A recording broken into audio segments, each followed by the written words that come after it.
I am Brad Keelor. He is Morteza Mirshekari. Coming up next on Director's Cut, you're going to learn why he hums a children's song all the time, and you're going to get some tips for learning Farsi.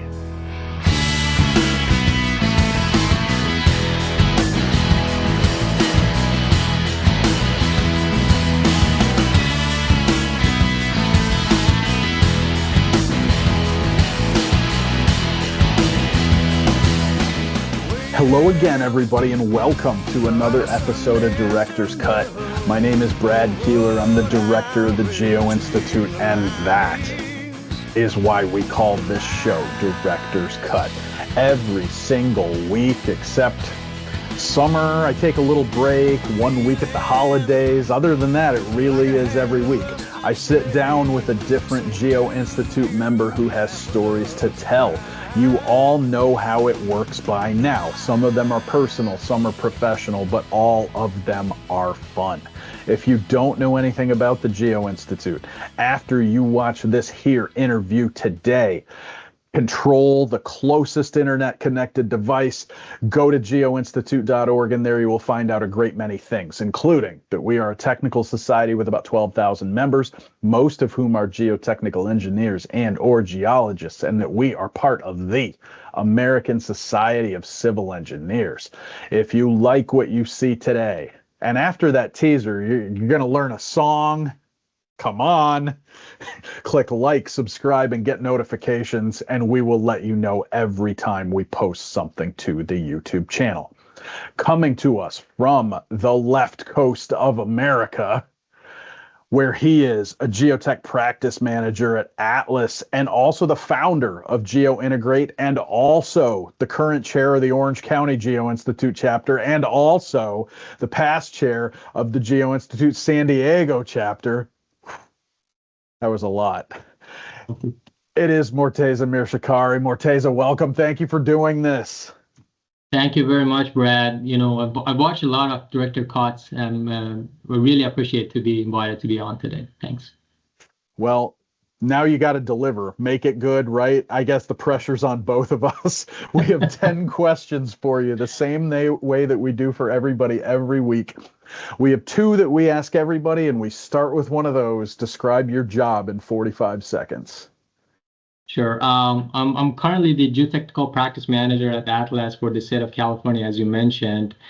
And, you know, that's my main responsibility and my main job. And, you know, as the geotech practice manager, obviously I wear a lot of hats. The main thing that I do is technically lead multiple projects at a time. We're typically involved on, you know, major transportation and infrastructure projects. You know, one thing that has kept me very busy over the past couple of years has been the geotechnical investigation and design of Brightline high-speed rail project, which is the high-speed rail goes from Vegas to Rancho Cucamonga near Los Angeles. And you know, other than that, you know, I'm also involved in other infrastructure projects, geotechnical investigation, design, and construction. And, you know, I'm involved in, you know, proposal preparation, business development, running the department, putting out fires. You know, I'm sure consultants would resonate with this one. You know, running the department, meaning like the finances, P&L utilization, all of them.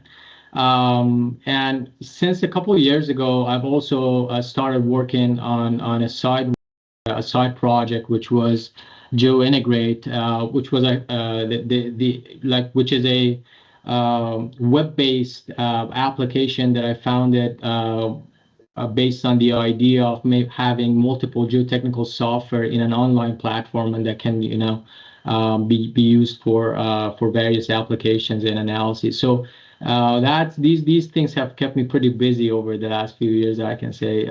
Yeah, but that's it. So we're going to talk about both of those as we go through the course of the interview. First, we got to ask a couple of fun questions. That's how Director's Cut goes. And this one is going to lead us to an answer that's going to explain to everybody out there another thing that you have going on that keeps you busy. Morteza, what song do you find yourself singing or humming the most? Well, as far as songs, I'm from Iran. I speak Farsi, and so a lot of the songs I typically listen to are in Farsi. But they typically don't get into my head. They typically don't get on auto repeat. And so the one that has recently stuck with me is The Excavator by Messer Blippi. And Messer Blippi is a kid's social figure. He's a YouTuber for kids.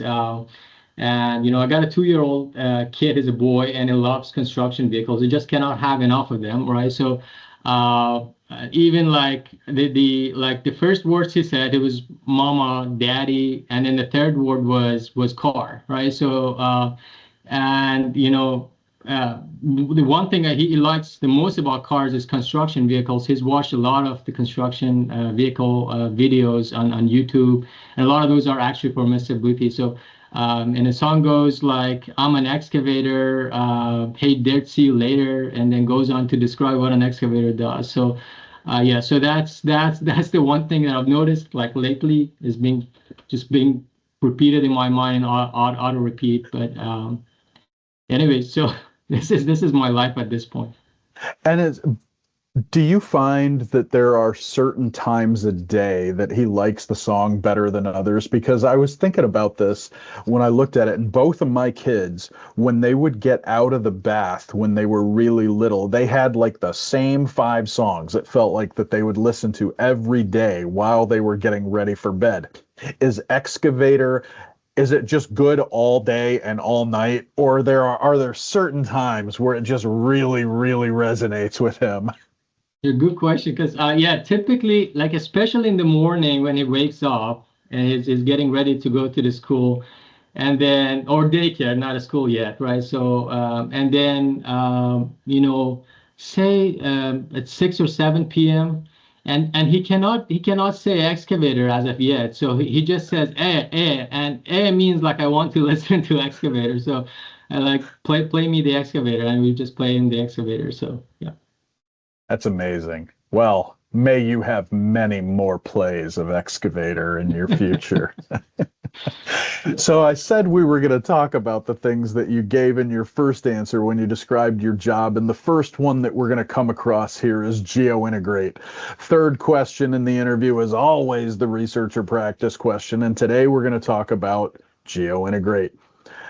You mentioned that it's a web-based software, which I think maybe will be key here as you go through the answer. Can you tell us a little bit about why you started this, what you were trying to do, what the journey's been like, and what can people find if they access this now? Sure. My journey with GeoIntegrate started, I think a few years ago. It was after COVID, I can remember.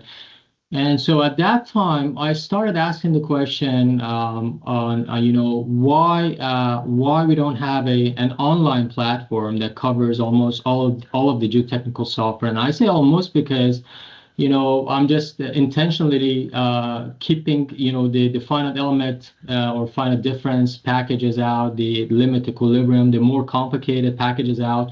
But a lot of the other software, let's say like pile design tools or shallow foundations or database management, logging, liquefaction, a lot of those can be covered online. And so why don't we have something like a platform that covers all of them? And doing that, I think it removes a lot of hassles and saves a lot of time from our practitioners, because if you look at it right now, even right now, a lot of companies I know and I work with still use dongles, or maybe just even not dongles, but then you always have to keep up with the new installations and everything. And a lot of these software are simple software in nature, not that they're simple in terms of the computational procedures behind them, right? So they can technically be on an online web-based application, right? So then I started working on this back a few years ago, and I started with GI liquefaction and GI SPT. Right now, I've been working on GI log, which is the most important one that we've developed so far, and that's basically on login and database management. And that basically covers a lot of the features related to database management, related to logging and lab data management, cross-section creation, report preparation, all of that. And so far we've done three modules, and we just keep working on those. And this is something I've been very passionate about because I like coding, I like computer science, and I also love geotech. So this is kind of like at the border of these two, and a lot of overlapping features, and I get to actually daydream and think about how the future of geotech looks like. So this is something that is very, very close to my heart, and I've been working on for a long time. So I think anybody who's ever built anything, whether it's physical, whether it's a website, whether it's an application, whatever, one of the most amazing things that happens along the way is you have either a chance encounter with someone that furthers what you're building in some way, or somebody just reaches out to you and asks us an innocent question, and it ends up leading to this huge advance. What's been the biggest surprise, I guess, interaction that you had about GeoIntegrate, and what did it lead to with your development of the application?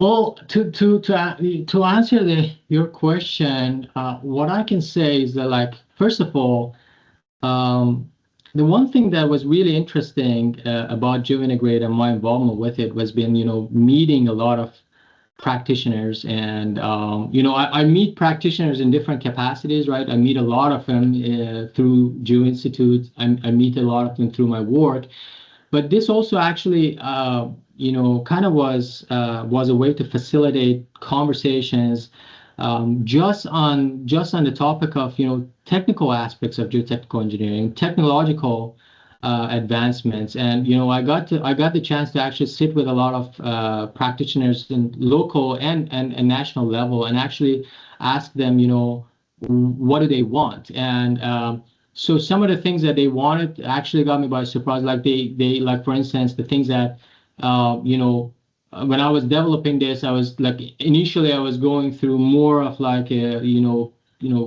the analytical software development and that route. But then I noticed that the community actually needs something for database management in this stage, but then it also can be complemented with more of analytical tools later on. And then also everybody's talking about automation, everybody's talking about the use of AI, but how you implement that and on what aspects, that also becomes very important. So we've been able to implement a lot of those recommendations so far, but I kind of feel like we're at the edge of an era in geotechnical engineering. For a long time, for years and decades, we've been kind of just we've been basically stopped, not a stop. A lot of people might say, no, we have not been a stop, and that's true. We've been developing great software, but when you compare that to other majors, like say structural engineering, the online platform for structural engineering has been the case for a decade at this point, or maybe even longer than that. And so when you look at the other majors and compare geotech with them, you kind of feel that we've been lagging behind. But all of a sudden, since a couple years ago, I can say, since I think that pretty much the end of COVID, I see a lot of new business ideas and new technological advancement ideas are coming out, and that's a great thing for geotech community in general. I think we're going places. I think we're going to advance quite fast here in the next 10 to 20 years, and a lot of this current landscape is going to change for the better. A very optimistic answer. I like that a lot. That's all we can do. Stay optimistic, Brad. Next is a question that we had to ask. I try to bring up new and fresh questions onto Director's Cut. We've never talked about Farsi before. At least I can't remember that we have. I am apologizing to anybody, any of my former guests, if we have discussed it. You grew up in Iran. You speak Farsi. Morteza, I'm asking you this. If someone started to learn Farsi with no prior knowledge, what tips would you give them? So if you want to learn Farsi, I think number one is that, and I think this is the overall big picture, is that you gotta change the structure of your mind, right? Obviously, like every language has a different structure, and it's actually based in cultures, right, for the most part, and how you think. So it all comes into play. But one of the things that when you start changing the structure, you would notice is that we, like in Farsi, we don't have any personal pronouns for male or female, right? So neither do we have gendered names like what we have in Spanish. So it's basically like when you look at it, it's a gender-free language completely, like it's neutral. Unless we want to specifically mention a boy or girl or a man or woman or anything like that, right? Unless we specifically want to relate to a certain gender, we don't mention the gender in our verbs, in our overall speaking. So I've been thinking about it for quite some time at this point, on why this is the case. Because when you look at a languages actually are pretty reflective of the culture behind them. An example I can say is if you look at the Arabic language, they have so many words. Last time I looked at, I don't know, more than 10 words for dates, right? So depending on what kind of tree they're from, or like how ripe they are, or a lot of things, right? So and then that kind of trains their mind, because that's their business. That was their business back in the day, right? So, and it was very important for them. It was their main food. And they were trained to think about it and to distinguish between different dates.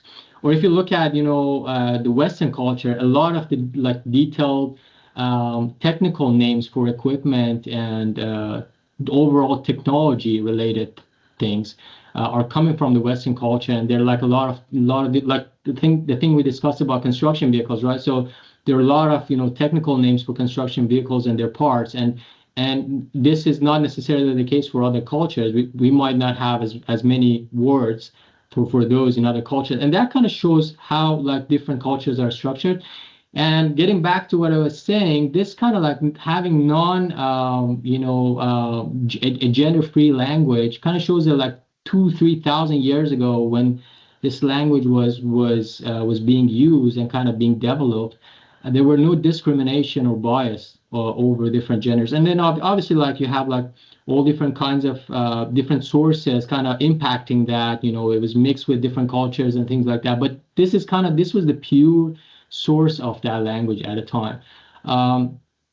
But then at the same time, we were making it easy, like we don't have gender pronouns, but we don't want to make it too easy, right? So we have different pronouns and verbs for like you, based on the formality and respect. Like for instance, if I can call you to, or I can call you shoma. To is just basically an informal you, but shoma basically is a plural of to. So basically, like if I want to give you more respect or more formality, I'm gonna call you a group of people. So like either I'm calling shoma to a group of people, or I'm calling to someone who's more senior than me, or I want to use a formal language for some reason. And then the last thing is that I can mention is that we use Arabic letters in our language, in our alphabet, but we speak different languages, completely different language. We have shared words, but we have a completely different language, and we also write from right to left, right? So like, and that's why our books open from right to left. Like for instance, let me just show you a book in English, right? So it opens from left to right, but then at the same time, like a book in Farsi is then starts from right to left. So and everything, like again, so like coming back to changing the structure of our minds, like when we're trying to learn a new language, you shouldn't try to keep translating things to your own to your main language. You should just let go of the structure. That makes it easier. When you started to learn English, What did you find was the most challenging thing for you? I mean, a lot of people, I don't think this is true, but a lot of people say that English is the hardest language in the world to learn. I think Japanese I would probably put up there as harder than English, and maybe Arabic and Farsi are right there neck and neck with it. What was the hardest thing for you when you started to learn English? So one of the things that was really hard was kind of letting go of translation. Even back then when I was in the US for a couple of years, I kind of noticed that I'm still translating things to Farsi and then understanding them in Farsi and then replying back, which kind of impedes you, right? So like you cannot talk as fast, and then sometimes you go back to your own language. I remember once I was back at the UNH, University of New Hampshire, where I got my PhD. I was in the lab.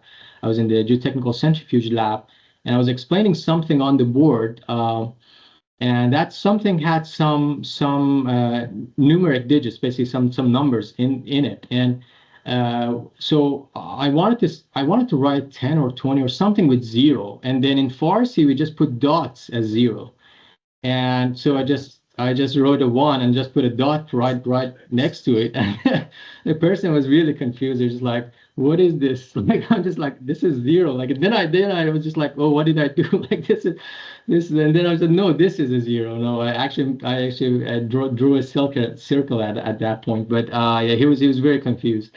And he was thinking that I'm kidding with him, but I was like, no, this is actually zero in Farsi. So That's good. I like that. Every once in a while on Director's Cut, we go to a fill in the blank question. Morteza, you're lucky. You get one of those. We haven't done one in a while. So fill in the blank. I'm the most creative when what? So I'm the most creative when I'm working on deep technical topics, and typically pretty late at night. I'm a night person, and this might resonate with a lot of maybe supervisors, managers, and senior principal level engineers. But something that got us into this major has been kind of the passion for geotechnical engineering. And I mean, let's face it, right? So if you're here, if you're in geotechnical engineering major, you're probably not here for fame, because in a major that a lot of people don't even know its name, or I've had a lot of people asking me like, what do you do? And then I answer, geotechnical. I'm a geotechnical engineer, and they couldn't even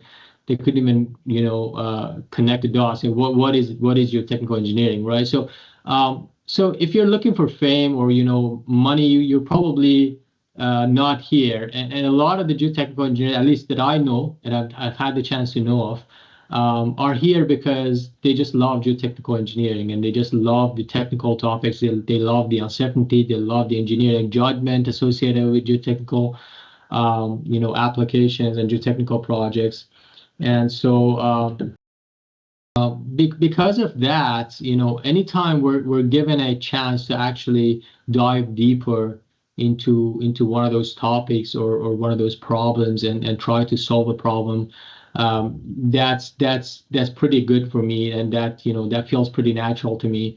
But increasingly, and the reason I said it might resonate with a lot of senior people is that increasingly we're being tasked to be online more often and be connected more and more. And when we get an email, we should obviously respond to the email like within hours, not within days, right? So even within minutes, sometimes the emails are urgent, or the requests are urgent. We have to work with numbers, and things like that, putting out fires, as I said in the beginning. So but and so that's kind of like that. There's a lot of distraction. There's a lot of distraction in our workforce, and that kind of prevents us from being able to actually sit somewhere and work on technical topics and do some deep work.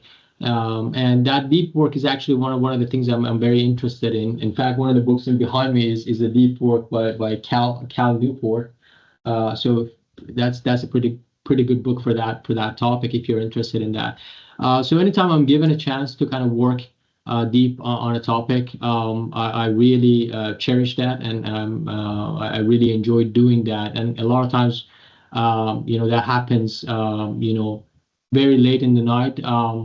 And the house is pretty quiet at that time, and I don't get noise, I don't get distractions, and it basically allows us to kind of focus on what matters the most. So those are the times that I either spend on actually reviewing a report, learning something, working on on GeoIntegrate, or any other technical topics that I'd like to kind of dive deeper into, and or maybe strategize as how we can do things better or more efficient. Yeah.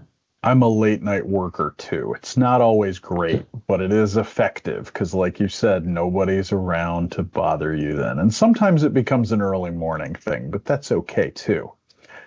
The other question that we ask everybody when they come on Director's Cut is to tell their ASCE and GI story. We mentioned at the top that you're the current chair of one chapter and the past of another. But first, you must tell us, how did you first get involved with ASCE and then with GI? Sure. So the first time I got involved with ASCE and GI was the first time we submitted an abstract to GeoCongress, and that was I think a couple months after I came to the U.S. and I landed in the U.S. and that was in 2013. I remember just getting to the university, meeting with my professor, and I think in the first session or something, Dr. Gayumi at UNH, he told me, like, I have a paper going on right now. Do you want to be involved or not? We have these tasks for you if you want to get involved. And I was just like, yeah, I'd love to. And we submitted an abstract to GeoCongress at that time. And next year I attended I attended GeoCongress for the first time in 2014. And I just loved it. I absolutely loved it because for me, growing up in Iran, a lot of the idols, a lot of the kind of technical role models, right? So the people that you've always read their books were actually there in person, and you could meet with a lot of those and attend their presentations, and even the students, right? Even the practitioners, they were all like very, very interested and passionate about geotech, and that was kind of like felt really like home. That's something that was kind of like I felt part of the community from the beginning. And every year then, ever since then, I attended GeoCongress at every year basically until I graduated my PhD, and a couple of years after that too, different GeoCongresses.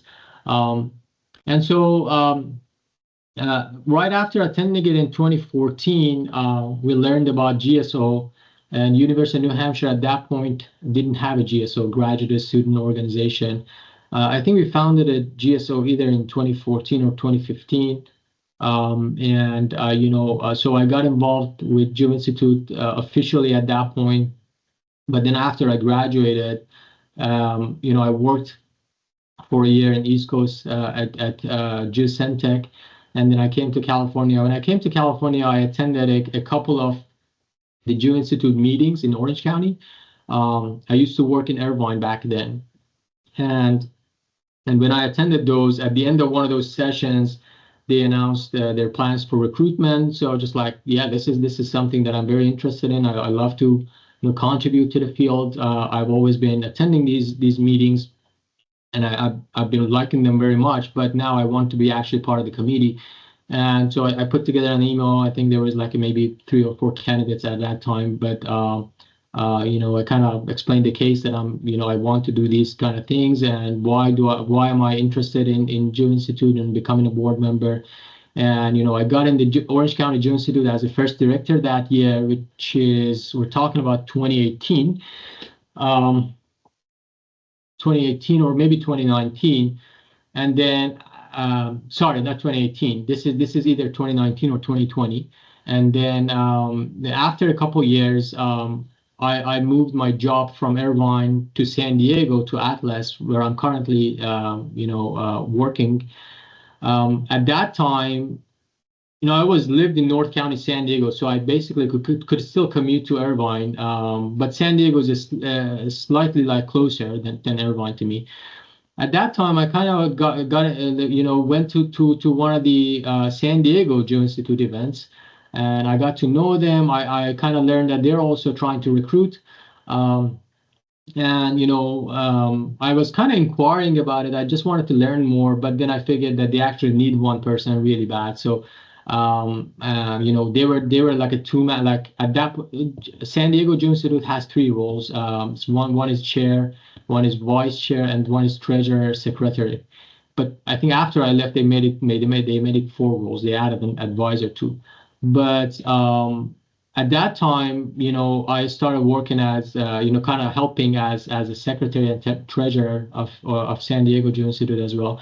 And then I kind of didn't want to didn't want to leave the Orange County Geo Institute because like I could still commute to Orange County area as well. I just didn't want to leave them kind of halfway through.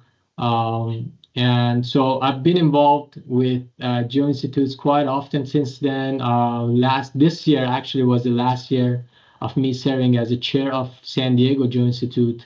So I'm officially now the past chair. I'm retired from that position, but I'm still the chair of Orange County Geo-Institute, and that involvement is likely gonna end in a month. Hopefully we can recruit somebody and I can retire from that position as well. So I'm going to be the past chair of Orange County and San Diego Geo-Institute this coming year. But yeah, especially this past year has been pretty busy for me because I was chairing both groups, and to chair is the kind of the most time consuming, and the most responsibility is with the chair, obviously, always.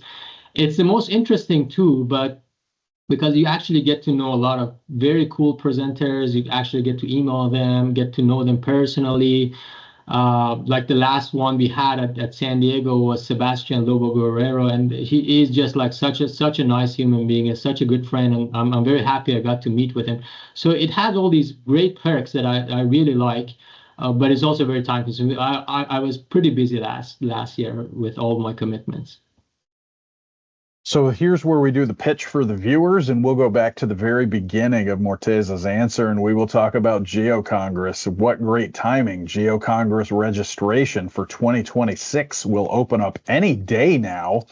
You can get more information on that at geocongress.org. We hope to see you in Salt Lake City with us in March. You can have all kinds of amazing experiences there, whether you've submitted a paper or you're just an attendee, going to technical committee meetings, participating in the student competitions, or anything else. We would love to see you out there. So this question had never made it into Director's Cut. You got a few of these this week, I think. And a big part of growing up is traveling on your own, right? So, Morteza, I wanted to ask you, what's the first trip you ever took on your own without any parents? Well, yeah, that's an interesting one, and you're right. So that's the first time you actually feel like a grown up, and it feels very good. So the one trip that I can remember, and this might not be the best one, the first one real like per se, but it is either the second one or I think I had a trip before this too, but this is the one that kind of stuck in my mind. And this is during my first year of college in the winter break. At that time, I was living in Tehran, the capital of Iran, and so I was a student, college student. So I planned a trip with my cousin to a South Coast town called Chabahar, and this is like around March timeframe, which is the holiday, the New Year holiday in Iran, and so it was great. I still have the memories. I still think about those, and we went to Chabahar, stayed there for I think 4 days. And it's just like a carefree life, right? So when you are a college student, and this basically like the exams were done, we were over the exams, we could just spend our time without thinking about basically anything in the world, and so that area has great beaches, and great people, great food. So everything, and the weather was great. The weather was this tropical weather. At the time, Tehran was pretty cold, pretty cold, maybe even snow. I don't remember, but in Chabahar we had this tropical weather that was really mild, and like the San Diego weather that I'm experiencing always. Yeah. And I think it doesn't even matter what you do when you go on those first trips without your parents. The first weekend away at college for me, somebody had a car and we drove to Baltimore. And if anybody has ever been to Baltimore, no offense to Baltimore, it's not exactly the kind of it's not a destination necessarily. We thought it was so cool that we went on our own. I'm totally feeling you. You had a much better location, I think, than Baltimore in September. So we got to talk a little bit about geotech in San Diego. It's a fascinating area. Obviously, there's seismicity. There's a lot of cliffs there, a lot of land deformation in general. Cool place to be a geotech, right? For you, what is the most interesting geotechnical issue in the San Diego area? Yeah, and just like piggybacking on what you said, it's a geotech is pretty cool in California in general, and in particular Southern California as well.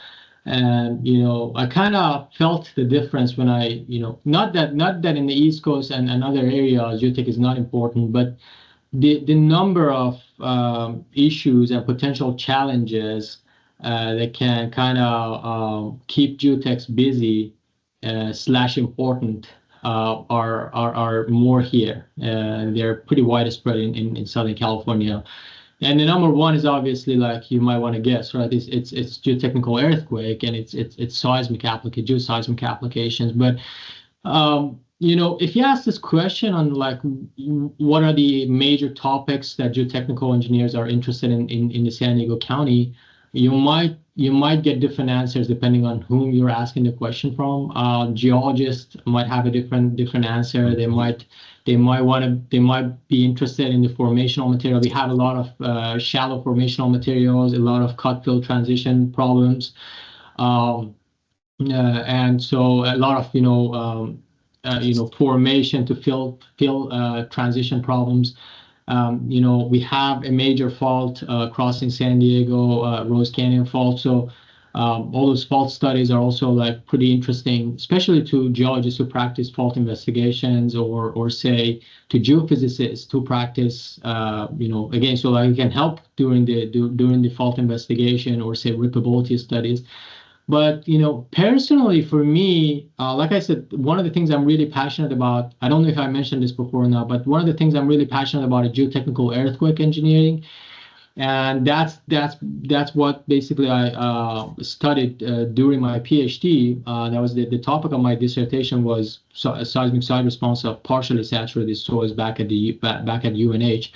And so this is kind of like one of the things that I watched. By the way, that I'm going parallel, but like I watched Juan Pestana's interview that you had with him a couple of weeks ago. May he rest in peace. He was one of the greatest engineers I've ever worked with. But and he said, I have things that I have to do, and I have things that I want to do. Right. That was a great quote. Yeah. And that kind of stuck with me, because that's the story of, I think, me and a lot of other engineers who are passionate about what they do. And so one of the things that I want to do is always geotechnical earthquake engineering. And so you combine the high seismicity in the area, and then shallow groundwater in part of the county, and then loose deposit in some other parts of the county, and maybe they're overlapping in regions. You get to actually see a lot of liquefaction cases, and liquefaction is not super common in San Diego, and part of it is because we have close to surface formational materials in a lot of these areas, so pretty good dense surface soils. But But in other parts that, especially close to the ocean, you get a lot of liquefaction that, I'm very much interested in. And this happens a lot, close to Navy facilities that are very, very close to the coast, or say in Coronado Island. We have a lot of hydraulic fill and a lot of land reclamation areas. And so they require significant attention, when we're designing for seismic hazards, and especially liquefaction hazards, and and other things. But yeah, so again, so like San Diego is an interesting location. In general, Southern California is pretty interesting in terms of geotech and various issues slash challenges that we face every day. A great summary of Southern California geotech there, and a great quote from Juan. And yes, we're going to remember him forever. He's a fantastic engineer. We have 2 questions left to go here. And, we had to work another Southern California one in here. I live in the Washington, D.C. area. One of the things that always amuses us is when people come and visit and they say, I heard that the traffic was bad there, but I didn't know it was this bad. And I always think, well, we told you, but I think until you see it, you really don't understand. Morteza, I'm going to put you in the bad position of having to describe Southern California traffic to someone who's never seen it before. How would you describe it? Well, I think a lot, like we share that problem, Brad, right? So it becomes like a moving parking lot, basically, like at certain times. So the key to someone who's never seen the Southern California traffic is basically to avoid getting on the 5 at 5 o'clock, right? So just don't get on 5 at 5, and also in the morning at maybe around 8 or 9. But because if you get on the 5, and I mean Interstate 5, right? So you will never get to your destination at 5. So that's the key. You might want to time the traffic, and you might want to just avoid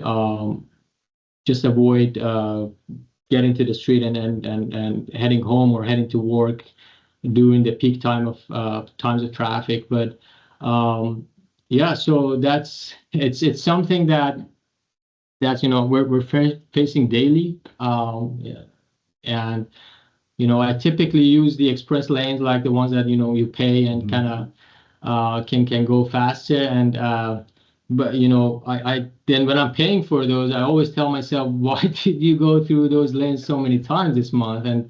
But then I get tempted every time looking at the traffic, and I see the traffic, and I look at my clock and just like, let's go this way.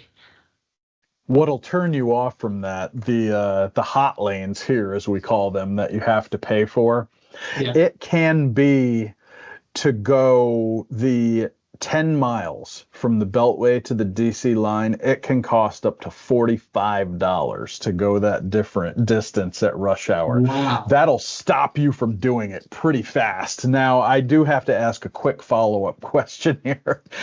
As someone who's been stuck in crazy traffic at like 1:30 in the morning on the Beltway, and you sit there and you think, I mean, maybe there's construction or an accident or something, but you think to yourself, how can there possibly be this many people on the road at this time of day?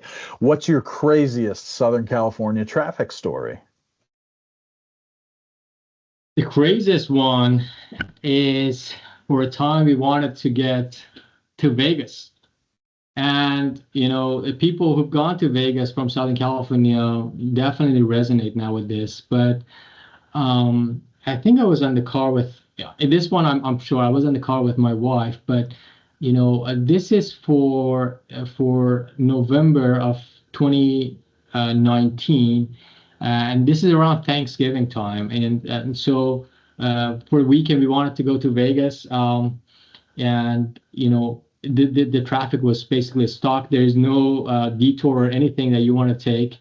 And you just basically have this I-15. There's nowhere to go, but and it took us, I think, the distance was 4 hours from where we went. We wanted to go to Vegas, but it actually took us close to 6 or 7 hours, and that was like maybe 7 hours at that time, and that was really bad. And the worst part about it is that you couldn't do anything. Like you couldn't like there was nothing you could do. You just had to wait and go through that. But one thing, and this is just related to this, but one thing that hopefully in future is going to help this is basically the Brightline high speed rail. Oh, well done. I like that. We came full circle. You had that at the beginning. Yeah. So so because that goes through the median of I-15. Hopefully it's going to be built in a few years, and so once it gets built, it does help a lot with the traffic, the Vegas traffic, and hopefully more people actually can go to Vegas more often. But it's a good way to lose your money faster, right? But yeah, so overall, that was kind of as much as I can, as far as I remember, that's what I can think of in terms of the worst. I love that. That's a good answer, though, because you feel pretty helpless when you're sitting on that freeway out in the middle of the desert and there's nowhere to go. And you wonder, we're out in the middle of the desert. Why are all these people here? Exactly. It's not a super fun experience. We have to wrap up. We like to wrap up on Director's Cut with these kind of big thought questions, ask people's opinions on stuff. And Morteza, yours is no different. So congratulations. Here's what you get. Even with all your experience and looking ahead to all the experience you're going to get in the future, what civil or geotechnical topic do you feel like you will never truly understand? Well, as far as the areas that because if you want to look at your question, it can mean what are the areas. One of the ways I can interpret your question is what are the areas that I don't currently understand, but the other thing is that what are the areas that I feel like I cannot understand even in future, right? So, and the thing about geotech is that overall. Geotech comes very natural to me, right? So I've been pretty good at math, at logics and algorithm, all these kind of, the left brain, quote unquote, left brain applications or tasks that we do.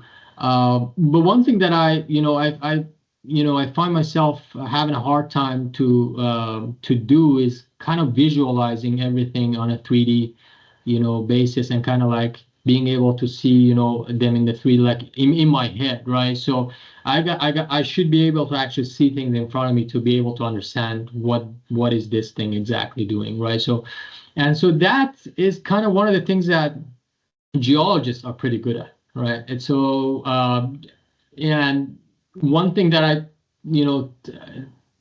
tell my colleagues, geologist colleagues, and generally the geologists that I see around is that I don't think I can ever do it as good as you guys do. It just I understand geology when it's simple, when it's all the common sense. These are alluvial deposits, colluvium, and this and that I understand. But when it gets to hardcore geology, I'm kind of helpless at that point. I'm just you guys are speaking, a different language to me now. So that, and then kind of along the same line is the 3D slope rock stability analysis by hand. And I haven't done that, but I've seen people doing it, and that kind of requires that kind of 3D imagination. That's something that I find pretty, not that it takes me more time and effort to kind of learn that and kind of be able to work on that part of my brain. So I like that, though. That's a good list and a good way to wrap up today. Morteza, thank you. You made it through all 10 questions. You made it through the follow-up questions. That's the mark of a Director's Cut champion right there. As I always say, we've never had anybody that didn't make it through, but it's still an accomplishment when you do. For all of our viewers out there, if you liked what you saw today, and you probably did because you're here at the end, again, click like, subscribe, get notifications, and we will, of course, let you know every time we post something to the YouTube channel. Next week, we have something very exciting for you. It will be the 5th anniversary of Director's Cut, and so we will have a special show just for that, plus our regular Wednesday show. So you're going to want to be on the lookout for both of those. Morteza, thank you so much for doing this, and thanks for all the answers today, and hopefully you get a listen or two to Excavator before you go to bed tonight. I don't think I have any other choice for that. Fantastic. Again, for all of our viewers, we will see you next week with another brand new episode of Director's Cut.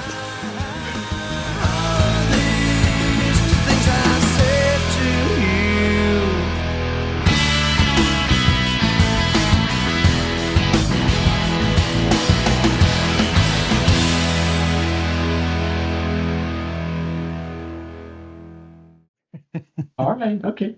So so I play kamancheh a lot in my free time, and this is something I've been doing since I want to say when I was like 14 or 15. I got into this, and I've been kind of like not ever professional, but I've been practicing it quite often, and have had a lot of performances here and there, in the U.S. back home. So this is a string instrument, so much like violin. This is kind of like what violin was originated from, right? So of course it also has older versions, but this is dating back to multiple thousands years ago, and so it has four strings. It has an arc, and basically it's just you play it like you play violin, but the difference is that